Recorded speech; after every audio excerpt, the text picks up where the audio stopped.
जैसे जैसे आप हमारी वीडियोस को देखते चले जाएंगे, आपको बहुत सारी चीज़ों की खुद से समझ आने लग पड़ेगी हमारे समझाए बगैर। अब जैसे मैं आपको बताता हूं कि बहुत सारे दोस्त पूछते हैं कि नाउन और वर्ब में ये इनकी प्रोनाउंसिएशन का जो बिहेवियर चेंज क्यों हो जाता है, मीनिंग्स का भी चेंज होता है। तो मैं ये बताता हूं कि फर्ज करें कि हमारे पास ये लफ्ज़ हैं, रिफर, प्रीफर, वर्ब हैं। अब इन्हीं से जब नाउन बनेंगे तो आप देखें नाउन कैसे बन रहा है, रेफरेंस, रेफरेंस। अब रेफरेंस में क्या हो रहा है, वही जो रिफर था, तो वो जब दो हिस्सों में दो सिलेबल्स में लफ्ज आया था, तो पहला जो सिलेबल था उसमें आपके दो लेटर्स थे और दूसरे सिलेबल में तीन लेटर्स थे, और दूसरा सिलेबल जो था वो हैवी सिलेबल बन गया था। उसमें क्योंकि लेटर्स की तादाद ज्यादा थी, ये चीज तय हो गई कि उसने प्राइमरी स्ट्रेस अपने ऊपर ले लेना था। एक तो ये वजह भी है कि वो हैवी सिलेबल बना तो प्राइमरी स्ट्रेस उस पे चला गया, और पीछे जो था आपके पास आर ई में, इसमें देखें वीक वावल साउंड थी ई की। आमतौर पे ई या श्वा साउंड जिस भी सिलेबल में होते हैं तो उन पे ये प्राइमरी स्ट्रेस नहीं आता, या आमतौर पे सेकेंडरी स्ट्रेस जो आता है वो आता है तो आगे लंबा अगर वो सिलेबल हो जाए तो। अब देखें refer, reference.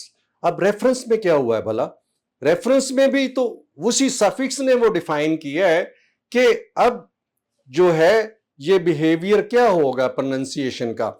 E N C ई जब भी किसी लफ्ज के आखिर में एज अ सफिक्स आता है तो वो अक्सर अंस बनता है। अब श्वा साउंड आ गई यहां पे, अब लास्ट सिलेबल पे श्वा साउंड आ गई है, तो इसका मतलब क्या है कि अब प्राइमरी स्ट्रेस यहां नहीं रहना। अब जब प्राइमरी स्ट्रेस पीछे चला जाना है, इससे पिछले सिलेबल पे जाना है, तो वो पहले रिफर में क्या था, वो वीक साउंड थी, ई की वीक साउंड थी, ई साउंड थी, तो वो उसके साथ भी तो फिर प्राइमरी स्ट्रेस नहीं आ सकता था, लिहाजा उसको अपनी ई की साउंड चेंज करनी पड़ी, वो ए की साउंड में चला गया, तो लफ्ज बन गया रेफरेंस। रेफरेंस, रिफर से रेफरेंस, इसी तरह प्रिफर से प्रेफरेंस, प्रेफरेंस।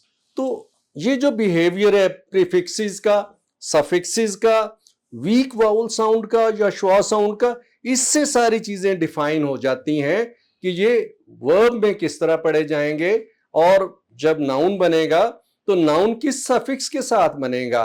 तो ये सारे का सारा प्रीफिक्सेस और सफिक्सेस चीजों के रूल्स को डिफाइन कर रहे होते हैं, और खास तौर पे प्रोनाउंसिएशन को। उम्मीद है आपको आज की वीडियो पसंद आई होगी।